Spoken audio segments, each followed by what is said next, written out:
Vamos a seguir, ¿les parece? Oye, solo un minuto antes de presentar a la Carolina, para hacer un comentario que me parece que es interesante, que me lo comentó en el café Vicente Astorga, que está por ahí, que tiene que ver con la Cenabast y su hackeo en julio de este año, que los tuvo apagados bastante tiempo, digamos. Eso también puede haber influido en el tema, para que lo tengamos presente dentro de lo que es el análisis global, ¿sí? Bueno, dicho esto, les quiero presentar a Carolina Velasco. No me cupo todo el currículum de la Carolina en la diapo, así que les voy a comentar que ella es economista, es una ingeniera comercial con mención en economía, ella es magíster en economía, con mención en políticas públicas de la Católica, ¿no es verdad? Tiene además un máster en políticas sociales en Londres y actualmente es la directora del Instituto de Políticas el Instituto de la Universidad de San Sebastián. Carlos, tú me ayudas después cómo se llama el instituto, el IPSUS, ¿verdad? Y ella nos va a acompañar en lo que queda de la mañana. Vamos a tratar de terminar tipo 11:45 por ahí para darnos unos 10 minutitos de preguntas y respuestas al final, ¿sí? La idea es que la Carolina nos presente un poco los programas de salud de ambos candidatos que pasaron a segunda vuelta y un poco cómo podríamos ver influido nuestra industria en ello. Carolina, por favor.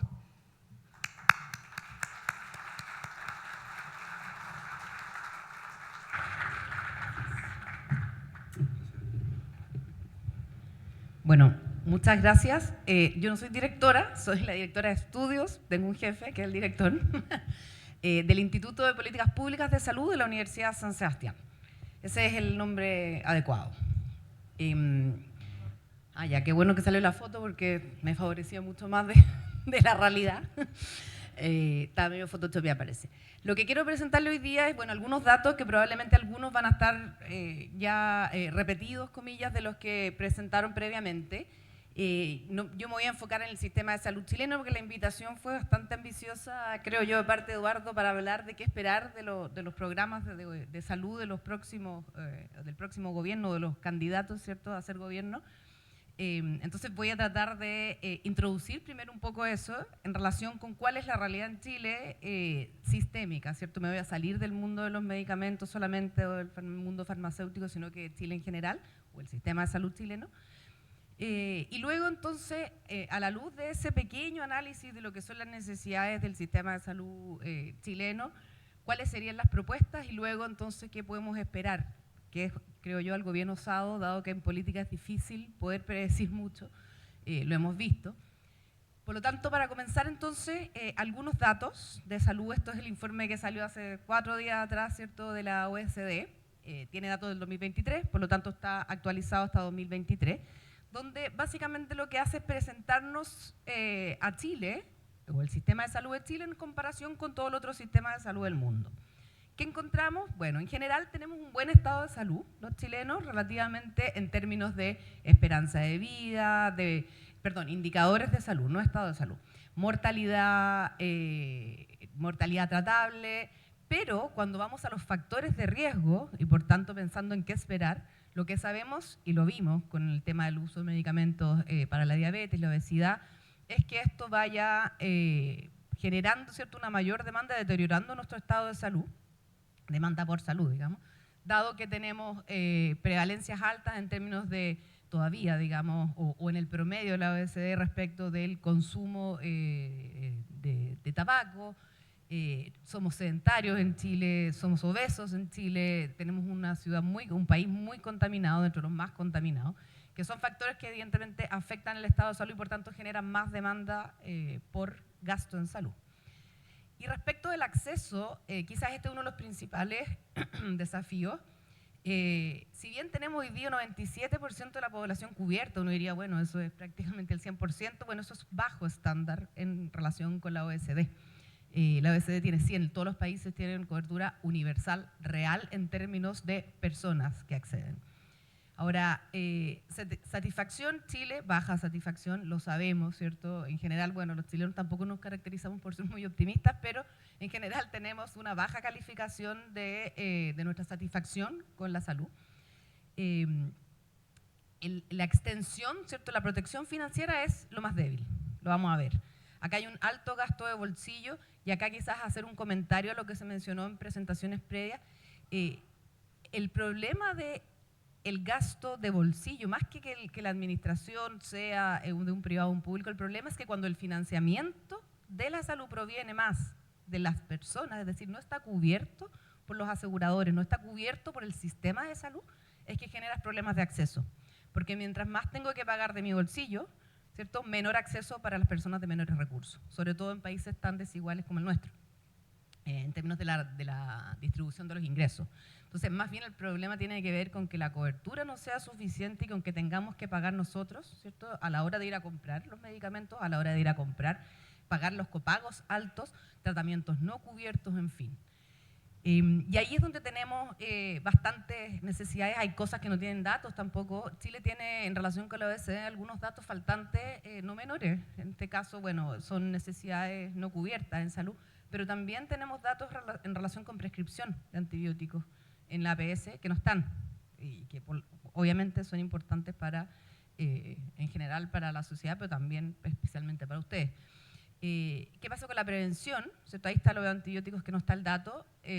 Mamografía. Sabemos que el cáncer es la principal causa de muerte y tenemos déficit todavía en lo que son el screening, no solo el cáncer de mujer, en general, cánceres. Y después, respecto ya de la atención, la mortalidad, esto es una vez que ya me atendieron, ¿cierto? Igual tenemos desafíos importantes, estamos más o menos en el promedio de la OECD, pero como vamos a ver, nuestro gasto en salud es bastante alto. Si uno mira arriba, no sé si esto funciona, no. Si uno mira arriba el gasto, bueno, ya lo mostraron este dato, ¿cierto? Nosotros estamos más o menos gastando el 11%, este es el último dato de la OECD de 2023. Y en relación con el promedio de 9%, ¿cierto? Esto es el gasto que destinamos a salud como proporción del PIB. Paulo nos entregó datos más actualizados, más o menos en esa línea, pero estamos gastando más, o al promedio, ¿cierto?, a la altura del esfuerzo que podemos hacer como país respecto a la OECD. Obviamente eso en gasto per cápita es menor, pero respecto a nuestra propia realidad, nuestro propio ingreso como país, estamos haciendo un esfuerzo ya importante en salud, que ha venido creciendo por lo demás sostenidamente. Otro dato faltante, ¿cuánto dedicamos a prevención? Dato que no reportamos. Bueno, y respecto a los recursos, ¿cierto? ¿Ustedes no ven? Bueno, ese de allá, el que tiene como marcado, bueno, igual se nota con el cuadrito, está como marcado en color. Tenemos algún grado de déficit, pero ya nos mostraba Eduardo que la cantidad más o menos de médicos está ya acercándose al promedio, ¿cierto?, de los otros países, no así el número de camas. Y no así el número de enfermeras. Esto es porque en Chile no se considera las enfermeras que no son universitarias, ¿cierto? Eso cambió la forma de cálculo también de la cantidad de enfermeros por persona, por habitante. Y lo mismo con otros indicadores respecto de recursos, ¿cierto?, como recursos físicos, humanos asociados a la salud. Pero sí tenemos un gasto alto. Entonces, ¿a dónde se está yendo este gasto? Mirando la evolución, y esto es un poco lo que le quería mostrar, hemos avanzado, esto es un esfuerzo importante, ¿cierto?, por aportar o destinar más recursos de nuestros ingresos como país a la salud. Hemos pasado un 7 el año 2000 y mucho menos, 4% menos el año 90, digamos, a esta altura hoy día cerca del 11%. Y lo mismo respecto, y esto es un dato bien relevante, del gasto que viene del presupuesto de la nación, ¿cierto?, de todos los recursos que junta Chile para destinarlos, ¿cierto?, al presupuesto público, un quinto se está yendo a salud. Uno de cada 5 pesos del Estado se van a salud. Entonces, no es poco, porque no hay 4 más ministerios, hay 20, no sé cuántos más que también, ¿cierto?, demandan recursos. Entonces, estamos haciendo un esfuerzo en salud no menor y eso es un poco el mensaje. Sin embargo, cuando vemos en qué se está gastando eso, la verdad es que todavía una proporción muy importante, y lo que me preocupa acá es que viene creciendo en los últimos años, viene del gasto de bolsillo. Ese 35% de Chile en relación con el 19% de la OECD es alto. Eso significa que le limita el acceso, ¿cierto?, a varias personas. Esto es lo que les mostraba respecto a la evolución y es algo preocupante. Desde el 2021 en adelante, el 2020 cayó por razones que todos conocemos, pero ya el 2021 no solo por recuperación de pandemia, sino que después ya quizás, y hay que estudiar esas razones, viene creciendo, ¿cierto?, la proporción del gasto bolsillo a pesar de los esfuerzos por disminuirlo, al menos en lo que eran las políticas de copago cero, que buscaban efectivamente bajar el gasto bolsillo. La verdad es que eso, al menos hasta el año 2024, que es una proyección, el dato 2024 es proyección, no ha bajado el gasto bolsillo, sino que empezó a subir después de haber venido decreciendo por un buen tiempo, lo cual es muy preocupante. Con esos datos entonces en mente, analizamos un poco qué pasa con el sistema de salud de Chile. Esto es bien general y amplio, lo voy a pasar rápido, cualquier cosa después podemos conversar. Pero uno de los aprendizajes más grandes que hemos tenido y quizás en contra de nuestros principios los economistas es que los mercados en salud no funcionan. Si uno deja los mercados de seguro, porque ¿qué pasa con la salud? Uno evidentemente es un gasto incierto, es un gasto que yo desconozco, por tanto es perfecto para asegurarlo, ¿cierto? Deberían operar los seguros. Pero en el mundo, y en toda la OECD, no se dieron cuenta de que no funcionan los seguros en salud porque no hay competencia. Por lo tanto, ¿qué tengo que hacer yo? Si es que no regulo, y vamos a ver al tiro por qué hay fallas, voy a tener problemas de cobertura. Lo más seguro es que voy a dejar fuera a los más enfermos, porque son los que nadie quiere asegurar. ¿Y el sistema de salud cuál es su objetivo? Cuidar a los más enfermos. O sea, ¿qué necesito hacer? Bueno, regular o eliminar el mercado. Este gobierno quería eliminar, hay otros que preferimos regular y generar verdadera competencia, pero no eliminar, ¿cierto?, la competencia. Esto les va a sonar duro y ha sido un aprendizaje difícil, como les digo, para nosotros como país. Otros países lo entendieron antes, nosotros lo hemos ido aprendiendo después. Pero ¿qué pasa si yo dejo que los mercados funcionen solos? Bueno, voy a tener ineficiencia, se van a dedicar los aseguradores a tratar de llevarse a los más sanos, van a haber hoyos en cobertura, nadie le va a ofrecer seguro a los que tienen preexistencia, porque ya están enfermos, el gasto no es incierto, es seguro, ahí no funcionan los seguros. Y además va a ser muy caro para algunos. No van a poder pagarlo las personas de menos recursos, sobre todo de menos recursos y con algún grado de enfermedad. ¿Por qué pasa esto? Porque para que funcione cualquier mercado de seguros, y esto es lo doloroso para los economistas, yo tengo que tener ciertas condiciones. Que el uso del seguro sea probable, no cierto. ¿Cierto? Porque si no, no necesito asegurarme. Si yo sé quiénes son los que van a gastar, no me sirve el seguro. O es lo mismo, ¿cierto?, que no contar con seguro. Necesito conocer más o menos el promedio, o sea, cuántas personas más o menos tienen cáncer al año en Chile, lo tengo que conocer. No sé quiénes, pero sé un promedio, por lo tanto puedo estimar el gasto. Luego logro más o menos tener un equilibrio financiero en los contratos que hago con cada persona. Piensen en los seguros de auto. A uno le estiman el riesgo. Si tiene un auto más grande cuesta más, o con los seguros de incendio de las casas. Si tiene más récord de choque, le van a subir la prima. Eso en salud no funciona, porque además la información no es la misma, ¿cierto? La información que maneja la persona y que maneja el asegurador. Por lo tanto, ¿con qué terminamos? Con que las enfermedades crónicas, los adultos mayores, sabemos que son gastos ciertos. ¿Qué pasaría con ellos? Nadie les ofrecería seguro. Incluso con las mujeres, porque la probabilidad de los hombres de embarazarse es cero. Las mujeres al menos es mayor que uno, cada vez menos, pero mayor que uno. O sea, mayor que cero. Es muy difícil, ¿cierto?, lograr el equilibrio financiero en cada contrato y además no es deseable. Si yo quisiera cobrarle a cada persona, recordemos que estamos hablando de un mercado sin regulación, si yo quisiera cobrarle, como las compañías de seguro, a cada persona según su riesgo, obviamente que las personas más enfermas, que además se asocia en pobreza en Chile, en el mundo, tendrían que pagar los precios más altos. Si no hay subsidios, si no hay ayuda, no habría acceso. De nuevo, otra razón de exclusión.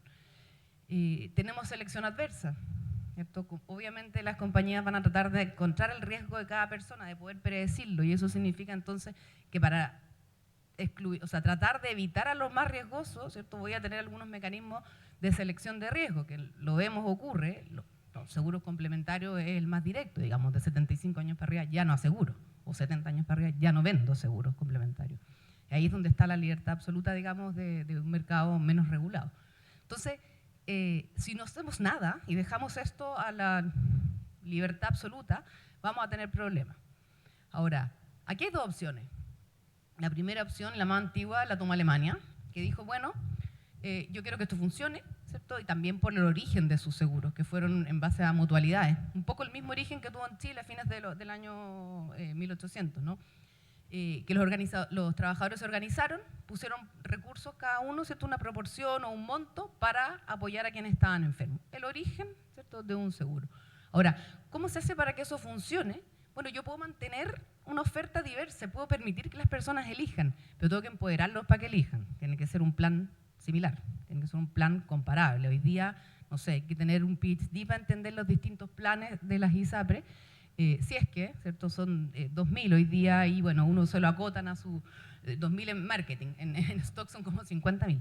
Si a uno se lo acotan a su ingreso más o menos puede llegar a 10 o 15, pero así todo es bien complejo. Entonces, simplificarle eso, porque ¿quién mueve la competencia? El usuario. Toda la información que tiene el usuario porque elige y se cambia si es que no funciona. ¿Me puedo cambiar si me pueden rechazar por preexistencia? No. Entonces necesito que el mercado de seguros no tenga esa condición, que se permita que las personas se cambien. Pero para eso, entonces la persona tiene que recibir el financiamiento adecuado. Ningún asegurador va a querer recibir a personas más enfermas si les están a pagar lo mismo por cada persona. Eso no lo puede hacer la persona porque no necesariamente todos tienen los recursos acorde con su estado de salud. El que nació más enfermo no es su responsabilidad. ¿Qué se hace? O se subsidia o se redistribuyen los recursos, la famosa compensación de riesgo, la famosa mutualización que tantos dolores de cabeza nos generó, ¿cierto?, en el pasado, a raíz de la ley corta de ISAPRE o de la crisis de la ISAPRE. Entonces, efectivamente se puede, pero yo necesito hacer cambios. Y estas regulaciones son pro competencia. Cuando tú no regulas, no tienes competencia por personas. Insisto, esto es muy duro para los que somos economistas y que creemos en la libertad de elección y en el libre mercado, pero la verdad es que si no hago nada, va a haber competencia por personas, por tipos de personas. Nosotros ya lo vemos en nuestro sistema. Entonces, lo que yo quiero es que haya competencia por calidad, por precio. Y para eso necesito que cada persona reciba los recursos para ser atendido en sus necesidades de salud. O el asegurador que reciba a esas personas reciba los recursos necesarios para atender a esa persona. Eso no pasa si les tengo que cobrar a todos lo mismo. Podría pasar si es que complemento eso con alguna redistribución de recursos o con algún tipo de subsidio. Eso hasta ahora no ha sido posible en Chile. Hemos intentado, el auge en parte intentó hacer eso con las garantías explícitas en salud, sin embargo ahí se quedó. Solo fue para una parte acotada, ¿cierto?, del plan de salud que se vende al menos en el sector privado, que es mucho más grande. ¿Cuál es la alternativa? Digamos, de no regular, porque no quiero regular, porque no me gusta la libertad de elección, porque no quiero mercado.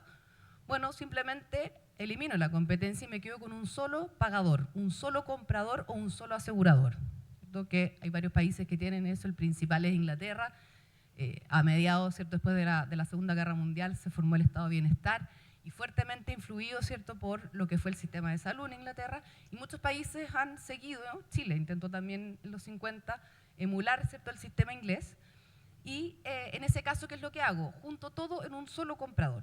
Nada de que la persona elija y redistribuir recursos, no me enredo, comillas, con eso, y simplemente dejo que haya un solo pagador y por lo tanto pago a los distintos contratos, digamos, los distintos prestadores, clínicas, etcétera, y las personas tienen que ir a la red, ¿cierto?, que está en ese sentido incluida, o pagar por sus propios medios algo aparte. Generalmente esos son más asociados a financiamiento con impuestos generales y por tanto tienen las ventajas y desventajas propias de ese tipo de esquemas. Cuando yo me voy a mirar estas ventajas y desventajas, porque de nuevo no hay uno mejor que el otro, y lo vamos a ver en la siguiente lámina, digamos. En general, si yo logro regular y que haya competencia, espero los beneficios de la competencia, innovación, bajas de precios, pero sí puede haber algo de selección por riesgo si no logro, ¿cierto?, hacer buenos cálculos respecto de cuánto debo redistribuir a cada una de las aseguradoras. Entonces requiere una buena regulación, bien pensada, bien calculada, capacidades técnicas relevantes al menos en eso, y la Superintendencia de Salud en Chile ha desarrollado algo de eso. La ley no le ha permitido desarrollar más, ¿cierto? Solo podemos redistribuir recursos por 2 factores, sexo y edad, cuando sabemos que lo que más predice el gasto en salud es el estado de salud previo de la persona. Ahora, en el caso de irme a un modelo único, con un solo asegurador, un solo pagador, ¿ahí qué me ocurre? En ese caso, tengo más riesgo de captura. Es vulnerable a los cargos, normalmente es una entidad estatal o a cargo, ¿cierto?, del Estado, dependiente directamente del Estado. por lo tanto tengo más riesgo de caer en, bueno, obviamente las reglas estatales que a veces son menos flexibles, tengo riesgo de captura, como todo monopolio cuando es uno, ¿cierto? Es más fácil de capturar, y además estoy financiado con un límite. En el caso de los seguros yo puedo subir las primas. En el caso de los aseguradores únicos, como el caso de FONASA, yo tengo el presupuesto que me entrega la Nación a principio de año y eso es. ¿Qué pasa cuando se acaba? Racionamiento, listas de espera. Y esa es la principal consecuencia de los sistemas que tienen un solo pagador asociado a estos distintos, digamos, factores, pero principalmente a que los recursos se acaban cuando se acaba el presupuesto. Y si más encima no lo estoy gastando bien, con mayor razón voy a tener listas de espera. Lo que les decía, hay distintos rankings que califican desempeño, comillas, de los estados de salud, de los sistemas de salud. No se ha encontrado un único método de evaluación que yo diga esto me va a mostrar la papa, digamos, aquí tengo que seguir, para allá voy. No. Entonces, ¿qué se evalúa en distintos ámbitos? El acceso, qué sé yo, el cuidado, la eficiencia, la equidad, los resultados, ¿cierto? Y ahí tengo a distintos sistemas de salud organizados de las distintas formas que vimos, de las principales dos, en los primeros o últimos lugares o medianos lugares, según sea, ¿cierto?, la forma en que cada uno se implementa. Porque hay beneficios de tener un asegurador único. Yo podría realmente, si soy un monopolio comprador, tener costos más bajos, pero si no ejerzo ese poder de compra, si no lo hago bien, si entrego los presupuestos tarde y los hospitales están comprando atrasados y caros, no estoy logrando la eficiencia. Y lo mismo con el caso de los sistemas regulados. Si estoy realmente... con los mercados regulados, ¿cierto? Cuando hay posibilidad de elección, si no estoy realmente haciendo un plan comparable o si no estoy logrando, ¿cierto?, cumplir con los requisitos y las condiciones, lo mismo, tampoco voy a obtener los beneficios de un mercado, digamos. Entonces, dependiendo de la forma de evaluación, me encuentro con distintos resultados. Y por lo mismo, la recomendación es no hacer cambios radicales. Nada asegura, ¿cierto?, que yo tome uno u otro modelo, lo aplico a mi país, yo me voy a importar el modelo finlandés, no tengo idea. Y listo, no funciona así, menos en salud porque es súper arriesgado hacer cambios radicales, estamos hablando de la salud de las personas. Y además, lo que se recomienda es que todo esto va a depender de cuán desarrollado está tu país en términos de lo que se requiere. Si yo me quiero ir a un pagador único, ¿cierto?, como era la propuesta de este gobierno en parte, entonces necesito tener un FONASA, si es que hubiese sido FONASA el pagador, súper moderno, digamos, con un estado moderno, eficiente, con todas las atribuciones que necesita. FONASA, recuerden que hoy día no le paga la atención primaria, no paga las licencias médicas en términos de que no las autoriza, por lo tanto, no es una entidad que realmente pueda hacerse cargo y es un gobierno corporativo débil.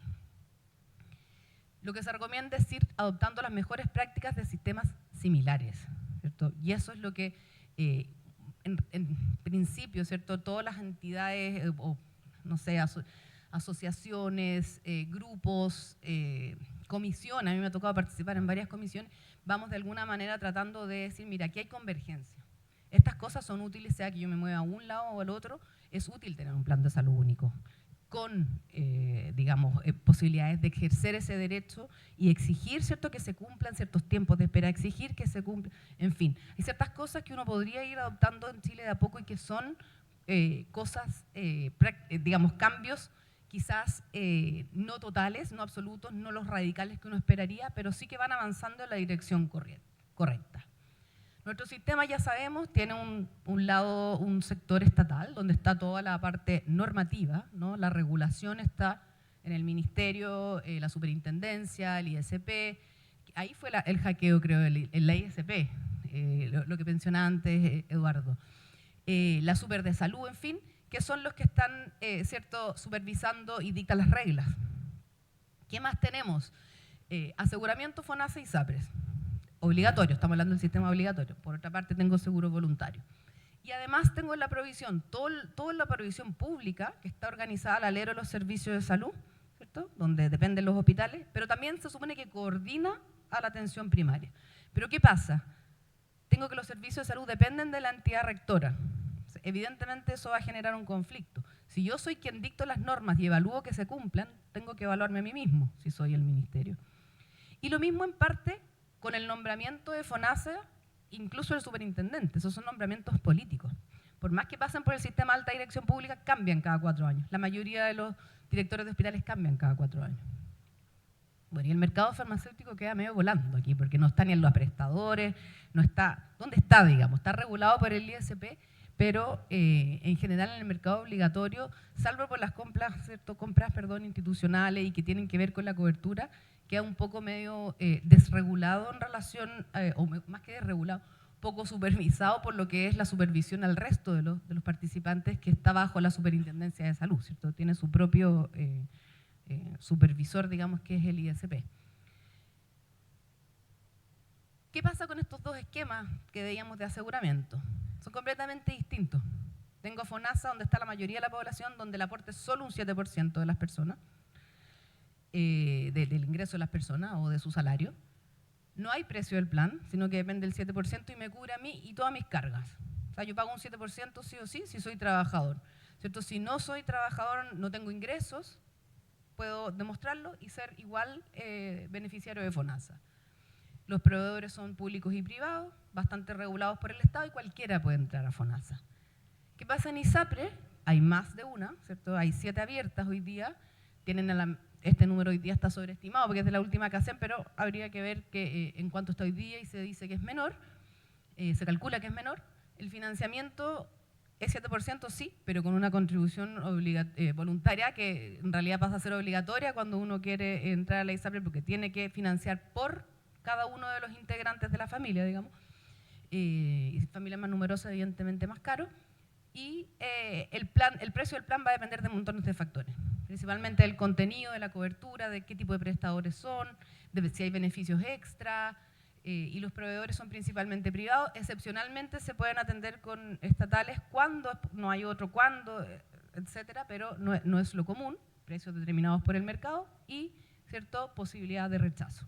Entonces las condiciones son completamente opuestas y si uno se fija, bueno, acá está el gráfico del aporte, o sea, en el caso de FONASA tiene aporte del Estado y un aporte que no es menor, y en el caso de ISAPRE el aporte viene por el extra de las personas, ¿cierto? Este 3 a 4% adicional, que es en realidad casi un 50% o alrededor de 50% de lo que uno está obligado a aportar. Entonces uno paga al final 150% o 1,5 veces lo obligatorio en promedio.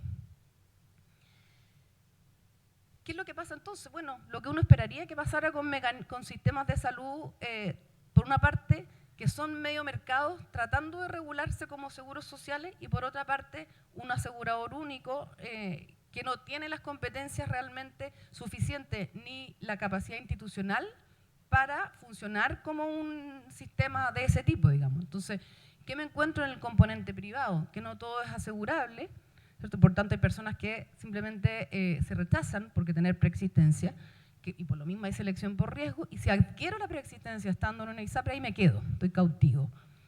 No me voy a poder cambiar, digamos. Hay bajos incentivos a la contención de costos, ¿cierto? Ahora con las nuevas leyes y con las crisis se ha controlado un poco más, pero normalmente lo que subían los costos se traspasaba a precios y esa era un poco la dinámica. Precios son altos y tuvimos, bueno, puede que volvamos a tener alta judicialización, esperemos que no. Y en el caso del componente estatal es súper clara la dependencia política, digamos, los cambios de cada 4 años de todo lo que es el sector público general en salud es súper dependiente a la política y por tanto el horizonte, ¿cierto? ¿En qué se traduce? En que el horizonte finalmente o el objetivo de esas instituciones tiene que ver con el objetivo del gobierno de turno, de quien me puso ahí, más que de un bien quizás final o un objetivo final que tiene que ver con el beneficiario. Lo cual hace más complejo, tenemos las ineficiencias de la burocracia, digamos, bajos niveles de transparencia. Se supone que FONASA cubre ciertas cosas, pero uno va a buscar al consultorio los medicamentos y no siempre están. Y se supone que me lo va a cubrir, pero me lo va a cubrir en 4 años más, o en 3 años más, o en 1 año más. Los costos han crecido, ¿cierto? Y la eficiencia claramente no ha crecido con esos costos. Ha crecido más los costos, digamos, que la producción. ¿En qué se ha traducido todo eso? Ya sabemos, listas de espera que solo crecen año a año. Hoy día las listas de espera son 2,5 millones de un total de, no recuerdo bien si son 15, 16 o 17 millones en FONASA personas, pero es un número que es más del 10%, las personas que están enfrentando hoy día listas de espera. Bueno, esto ya lo dije, ¿cuáles son los problemas esperados de la ISAPRE? ¿Cierto? De una regulación inadecuada, lo que sabemos que pasa. lo de FONASA lo mismo.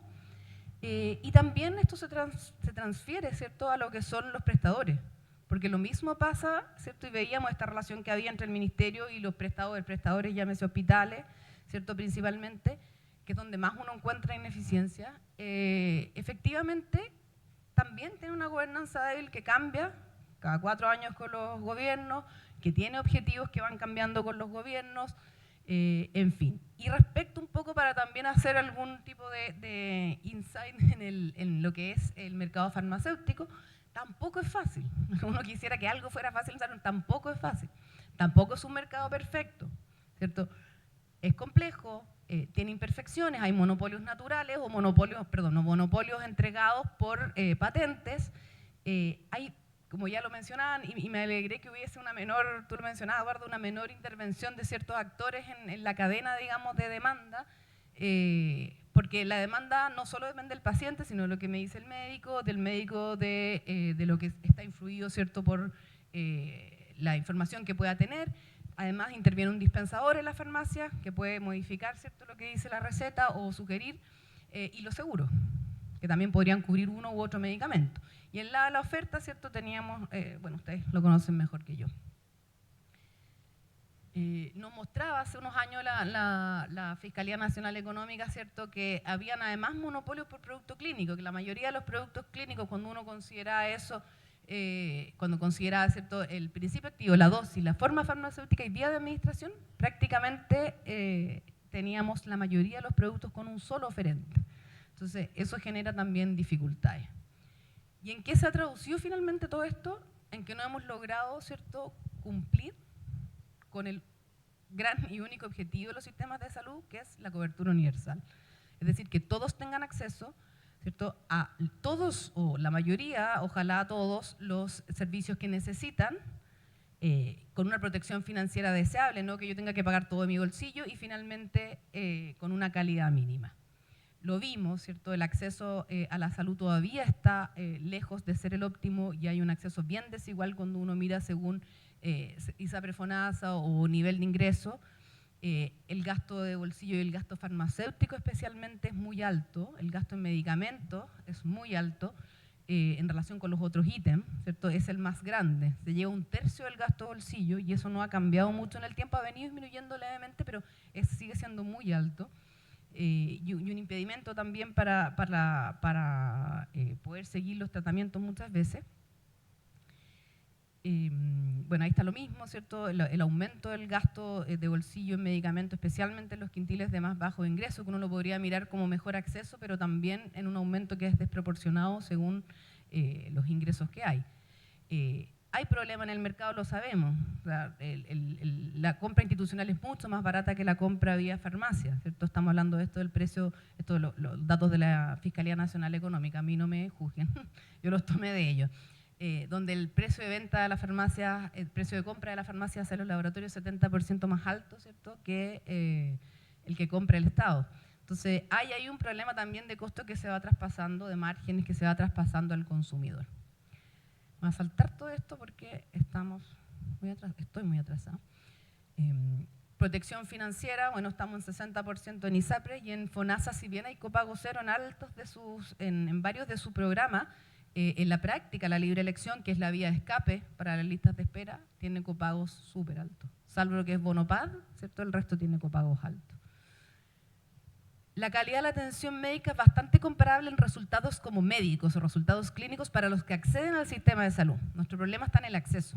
Ahí está la proporción de personas que esperan más de 3 meses para esas dos prestaciones, que no las elegí yo, son las que pone como ejemplo siempre el Health at a Glance, este informe que hace la OECD. Y en el caso de una patología que es GES, ¿cierto?, para la mayoría de las personas, el promedio de espera está en 48% de las personas espera más de 3 meses, similar a la OECD, relativamente similar. Pero cuando nos vamos a una prestación que es GES solo para algunos, Chile está en el último lugar. 87% de las personas para un reemplazo de cadera espera más de 3 meses. Año 2024. ¿Qué otro desafío tenemos? Productividad. No hay forma de negar esto. En todas las formas que uno lo mire, ¿cierto?, se encuentra con que ha crecido el gasto y la cantidad de prestaciones en el sector estatal ha bajado. o se mantiene igual el número de egresos hospitalarios, pero con un costo creciente altísimo. Hay un trabajo muy nuevo de Otero y Muñoz que muestran la importancia que tuvo el pasar de un sistema que sigue siendo débil, pero imagínense el efecto de pasar de un sistema donde no había alta selección de cargos, digamos, para los hospitales y para los servicios de salud, a uno que sí lo tuviera, independiente que siguen siendo cargos de confianza y que se remueven cada 4 años. Pero ya ese solo hecho de contratar a personas como más calificadas generó un cambio de 8%, que en términos de estadísticos en mortalidad es alto. 8%, ¿cierto?, disminuye la mortalidad, y sobre todo cuando tenían especialización en administración, que es una señal potente también de cómo ir profesionalizando también la administración. Y vamos a lo que todos estaban esperando. Finalmente, gracias por escuchar lo anterior. Resultado de las elecciones. Bueno, ya sabemos, todos lo vieron el domingo, 26,8, 23,9 son los candidatos de segunda vuelta. ¿Qué prometen en sus programas? Bueno, un gasto de 3.500 millones total Jara, pero en salud 1.500 millones, o todo en salud porque es el grueso, un poquito menos de la mitad. Y el gobierno de Cast dice que va a ahorrar 6.000 millones, no es claro si es que ese es el gasto total del programa. El programa yo agarro los programas públicos, todo lo que es público. Puedo comentarles alguna información que no es pública, pero no puedo ponerla todavía. Pero el punto es que en lo que es detalle de los programas uno encuentra más contenido o más amplitud, más de profundidad, también repetición, ¿cierto?, en uno de los programas que en el otro, que es el de Jara. ¿Cuáles son el costo de cada uno? Bueno, es un poquito menos del doble el de Jara en teoría para salud. Distinto es de dónde van a salir esos recursos, eso no entra en esa discusión, pero eso es lo que están proponiendo. Y el énfasis del programa de CAS está en listas de espera. Sin embargo, en el caso de Jara no hay mucho énfasis en algo en particular. En general es como muchos más hospitales, mucha más cobertura, muchos más recursos para capacitación, contratación, especialistas. Como que la receta no es muy acotada o focalizada, es como más en general. Y con foco, obviamente, o sea, se menciona también la lista de espera. Comparación estos ámbitos son elegidos por mí, no es una categorización de ninguna parte, fue la forma mejor que encontré de ese Excel gigante con las propuestas que tuve que hacer por culpa de Eduardo. Bueno, la alerta sanitaria lo proponen los dos. Es un poco más amplia en el caso de Jara, pero los dos están proponiendo alerta sanitaria, principalmente ante listas de espera y gestión de hospitales, que queda un poco abierto en el caso de CAST, y para caso de necesidad, ¿ya?, en el CAST, pero normalmente asociado a colaboración o obligación de trabajo en público-privado. Luego, cuando uno habla de cambios institucionales, la verdad es que no hay muchos cambios tan importantes. Quizás el más osado y más juzgado es el de CAS en términos de cambiar el régimen laboral de los trabajadores del sector público, que es una de las grandes piedras de tope, es un tema tabú en el caso de salud respecto a cómo mejorar la productividad. Pero no hay, digamos, cambios mucho más relevantes, salvo en el caso de licencias médicas y del Observatorio para Medicamentos que propone Jara, que son como nuevas instituciones. Pero es los grandes cambios institucionales, no viene una cuestión que uno diga que vamos a crear una nueva entidad que se va a hacer cargo de los prestadores, un nuevo FONASA, no tengo idea, algo como relevante, grande, no viene. En términos de atención primaria, si bien se menciona en ambos programas, más bien tampoco viene ningún cambio radical, ni cambio en el mecanismo de pago, ni incentivos, etcétera. Más bien vienen mayores coberturas, en fin, cosas muy generales y mucha digitalización, mucha ficha clínica, que bueno, es algo que hemos venido escuchando por bastante tiempo, hace, no sé, de los 90 quizás, como la ficha clínica única. Pero hay mucho énfasis en eso, mucho énfasis en ambos programas. Y mucha inversión en el caso de Jara, en términos de que todos van a tener banda ancha, 500 nuevas salas, en fin, muchísima como inversión también en lo que es equipamiento e infraestructura. El programa, esto no hay que ver, pero de Belín Matei también proponía en su momento 30, 30, 30, creo que eran como 30 hospitales, 30 en construcción, 30, en fin, harto también de infraestructura. Sin embargo, acá en el programa de CAST al menos no se ve, salvo por algunos mayor cobertura dental o salud mental, no se ve tanta inversión en más hospitales. Quizás más su énfasis está en mejorar y hacer más con lo que ya se tiene, que también sabemos que se puede.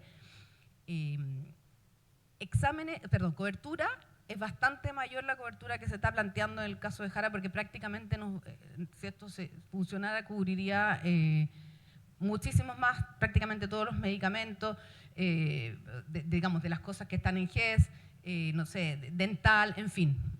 Una cosa que yo la veo desde el punto de vista práctico y de los recursos disponibles muy difícil. En realidad, poder cubrir todo lo que uno quisiera sin priorizarlo, sin condicionarlo a ciertas capacidades, costos, es muy difícil. Pero también hay, sobre todo, énfasis en lo que es salud mental y odontológico, eso más off the record, también en el programa de CAST, lo que no ha sido nuevamente presentado. Y respecto a productividad, notablemente ambos hacen bastante énfasis. Quizás es más jugado CAST en términos de que dice voy a cambiar las reglas, las leyes, voy a exigirle cierta mayor productividad para pagar, en fin. Pero algo también se menciona en el caso de Jara, por lo cual uno tendría algo de esperanza en mejorar ese gasto, digamos. Cáncer, si bien viene enfatizado, no es al nivel que venía enfatizado, recuerdo yo en el programa de Matei, que había como muy fuerte el tema cáncer, acá viene enfatizado, pero no tanto. Salud mental también, es algo bastante transversal. Recursos humanos, acá viene mucha inversión en el caso de Jara, a pesar de que vemos que tenemos ya más o menos el número de médicos general, pero sí hay algún tipo de profesionalización o capacitación y algo que creo yo muy potente también que viene en el programa de CAS, que tiene que ver con capacitar para redistribución de funciones, que es algo relevante en términos de salud. No puede ser que todo lo tenga que hacer el médico o el único que pueda hacerlo sean, ¿cierto?, los médicos y no también el resto de los equipos. Y el resto son cosas que tienen que ver con los determinantes sociales, más deporte, vida sana, enfatizado en ambos programas, pero nada que yo pudiese destacar muchísimo más. Y en el caso de los medicamentos, por si se lo preguntaban, hay un mayor énfasis en el programa de Jara, o al menos más detalle. Se habla de poder mejorar, digamos, bajar costos en la compra internacional conjunta, crear este observatorio de datos que mencionábamos antes, ampliar precio máximo industrial a otros, no dice a qué, a cuál, más fiscalización y sanciones en fallas de anticonceptivos. A propósito de tu preocupación por los anticonceptivos, también puede tener que ver con que ahora hay menos mujeres. O sea, la nueva demanda, no sé, las chicas que empiezan a tomar anticonceptivos después de los 12, 13, 14 años, son menos que antes, en el sentido de que hay menos juventud. Lamentablemente tenemos menos personas en los grupos más jóvenes por el mismo problema de la tasa de natalidad. Respecto a la cobertura, hay harto de entrega domiciliaria en términos de... Pues también hay algo en casa, en realidad me faltó ponerlo, pero no estaba tan enfatizado como es el caso de Jara, que también dice que va a expandir la vacuna para el VPH, mayor acceso en Ricardo Soto, GES y alto costo, eso es como todo también, entonces no es muy claro cuáles son los énfasis. VIH, agregar innovadores en VIH, renovar las canastas, en fin, hay bastante más énfasis ahí.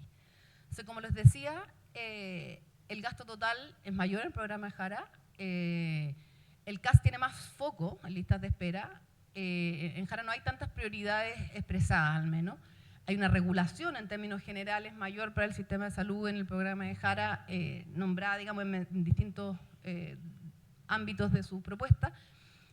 Ambos enfatizan la eficiencia, la salud digital y quizá el cambio más un poco de fondo, como ya se lo han mencionado varias veces, tiene que ver con este cambio en las leyes laborales y el nombramiento de los directores de hospitales, en el caso de CAST, y mayor énfasis en el caso de Jara.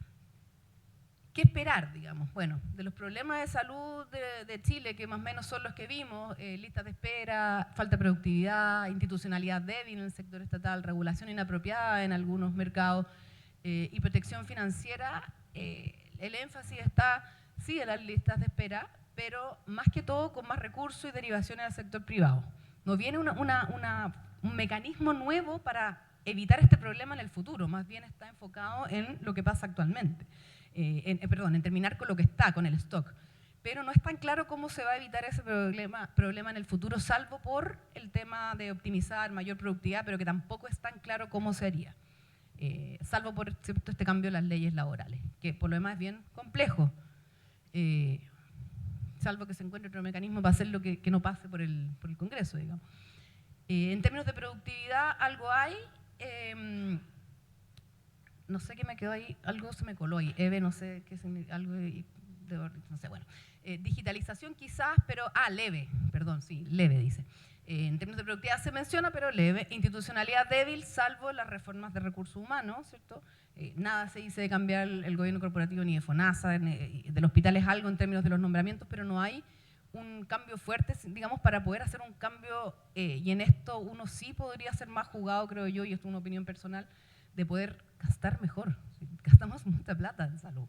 Entonces, gastarlo mejor es súper relevante y ahí uno podría jugárselas, pero bueno, no están las prioridades. Tampoco viene nada en respecto a regular mejor, ¿cierto? Para mejorar acceso. Y en términos de protección financiera, más bien ampliar cobertura. No tanto en cómo mejorar, ¿cierto?, las coberturas o tener un plan de salud con ciertas condiciones donde uno lo condicione a ciertas características, eso no viene. ¿Qué es lo que uno hubiese esperado que viniera en términos de, no sé, por las personas que estamos siempre dándole vuelta a estos temas? Ojalá poder organizar un poquito mejor, ¿cierto?, lo que son las instituciones estatales, separar realmente funciones, ponerle objetivos claros a cada uno y darle sus gobernanzas apropiadas, ¿cierto? Hay proyectos de ley que buscan eso, ya están avanzados, pero no están al menos en las propuestas. Obviamente el marco regulatorio apropiado de ISAPRES, que son proyectos de ley que vienen desde el 2010, 2011 en realidad, ¿cierto? Con el plan garantizado de salud, en fin, que ahí están, estancados, sustituidos por diversos gobiernos en distintas formas, pero siguen estando ahí sin aprobarse. Y el plan de salud universal, que eso es como imposible decir que no quieres eso para todos, digamos, un mínimo al que todos puedan acceder.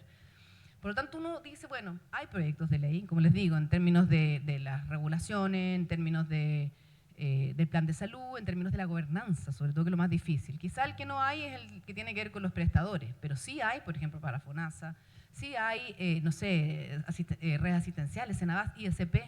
Bueno, todo el Código Sanitario de Fármacos 2 se vino a este proyecto de ley reciente de FONASA.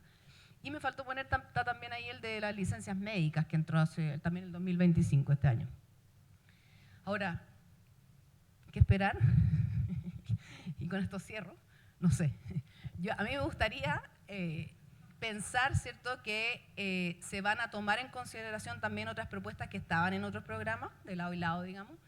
Por ejemplo, estaba todo un tema de seguro o mayor cobertura de medicamentos. Aquí tenemos una discusión con la Fiscalía Nacional Económica que dice, no, primero regulemos y después metemos la cobertura de los medicamentos, los seguros. Yo no estoy tan cierta de eso. Yo creo que en la medida que uno incorpore los seguros, la cobertura de medicamentos, van a comprar barato, digamos, porque yo voy a tener cobertura en un medicamento, no en necesitar tener, que es algo que quizás no es bueno para la industria, pero es bueno para el usuario, digamos, en cuanto a precio, comprar una sola marca, o licitar como lo hace el Estado, que consigue precios más baratos. Entonces, ahí hay un tema que podría, digamos, tomarse, o otras cosas que siempre hemos también aspirado, que no sé si son la principal, pero nos gustaría poder tener una evaluación de tecnología sanitaria más amplia, no solo asociada a algunas leyes, a algunos fondos de medicamentos, y eso venía en algunos programas que no fueron, de personas que no fueron elegidas, digamos. Por lo tanto, también podrían considerarse, además de todas las otras cosas mencionadas. Así que muchas gracias. Los dejo con Eduardo.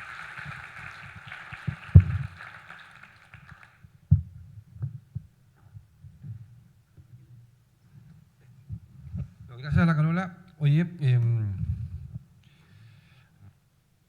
es para reflexionar un poco el tema, digamos, qué hacer con todo esto, ¿no? Levantamos 5 minutitos de preguntas. No sé si hay alguna pregunta en la audiencia. ¿Por allá? ¿Tenemos un micrófono, Carlos? ¿Y para quién es la pregunta, por favor? Gracias, Eduardo y Carolina, por la presentación. No veo en los programas algo que a veces damos por sentado, que tiene que ver con la calidad y la seguridad de las tecnologías que utilizamos en Chile. Mencionaste bien lo del hackeo en el ISP, lo cual el único actor que uno dice está velando de forma institucional, pública, por la calidad de los insumos o artículos que se usan para sanar vidas o acompañar la salud de la vida de las personas. Y cuando uno ve que todo el foco está puesto, pareciera, en el precio, sin resguardar o sin poner ojo en la calidad, corre un riesgo muy fuerte que es finalmente bajar precios y empezar a poner la variable o la restricción calidad, flexibilizarla. ¿Qué tipo de consecuencias puede tener? Y ahí me gustaría saber cómo lo ves tú. Sí, de acuerdo. Senabast efectivamente compra los medicamentos de la política, sobre todo GES y qué sé yo. Eso se abastece a través de atención primaria de salud y llega a las personas. Pero después, de la mano de eso, va un gasto de bolsillo alto de la población, en donde ese 80% o casi 90% de la población que es FONASA está comprando en farmacia. Entonces, ¿por qué termina comprando en farmacia medicamentos que bien gestiona Senabast para adquirirlos? Entonces, ahí hay algo que tiene que ver con el respaldo en torno a la calidad, tiene que ver quizás el costo de acceso de la persona, que podría ser comparado como el costo de cotizar en otros modelos de retail. A veces para las personas puede ser más costoso acceder a ese medicamento del sistema público versus cruzar la calle, ir a una farmacia y terminar comprándolo. Entonces, a veces más que preocuparse de bajar el precio, tiene que ver con hacer bien la pega, con preocuparse en el día a día que las personas tengan acceso a esos tratamientos de una forma que su siguiente mejor alternativa sea más costosa que efectivamente recibirlo a través del sistema público. Esas son las reflexiones que me gustaría compartir con ustedes. Gracias.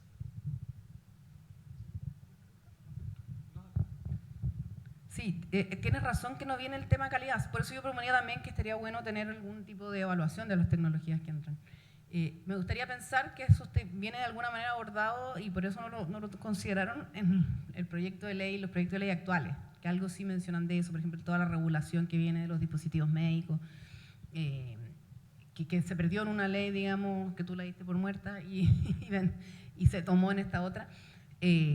Por lo tanto, claro, uno podría pensar que viene por ese lado, pero también, de alguna manera, el fortalecimiento de la entidad que actualmente lo hace, que es el ISP, está también en un proyecto de ley. Entonces uno podría pensar, mira, se descansaron en que esto están dando. No sé, por pensar bien, digamos. Al menos ¿cómo se dice? El beneficio de la duda. Y lo de Senabast, bueno, es el eterno problema de la disponibilidad de los medicamentos. Claramente, si tengo que ir a hacer una cola larga, si tengo que esperar o tengo que ir a un lugar que no me está tan cerca y la farmacia está a la vuelta de la esquina, y si es un medicamento barato, con mayor razón voy a cruzar. Vienen ciertas propuestas de entrega domiciliaria, especialmente para aquellas personas con mayores, no sé, por ejemplo, los que tienen mayor dificultades, pero también quizá uno debiera pensar en, y viene también por ahí mencionado convenios con farmacias, en tener más puntos de despacho. Que quizás va con el modelo, como decía Paulo, más de otros países y por tanto, no sé, podría cambiar la forma de funcionamiento, pero así es en otros países también europeos, donde uno va a cualquier farmacia y le dispensan, ¿cierto?, el medicamento recetado, entonces tiene un acceso mejor. Y más allá de lo que es digitalización, ¿cierto?, receta electrónica, en fin, no viene mucho más profundizado esa relación con los puntos de despacho, digamos.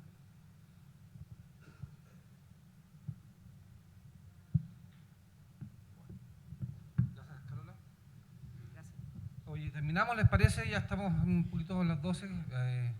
Agradecerles muy sinceramente su presencia aquí hoy día. Ha sido un gusto verlos a todos y a todas y Dios mediante nos encontraremos aquí de vuelta el próximo año en noviembre, ¿sí? Insisto, la presentación que hoy día compartimos con ustedes está disponible. Por favor, nos envían un correo y nos la piden y se las enviamos de vuelta, ¿sí? Y en YouTube, a partir de la próxima semana, va a estar también publicado. Muchas gracias, que estén muy bien. Chao. ¿Aló? Sí. Aviso de utilidad pública. Hay un auto VCKY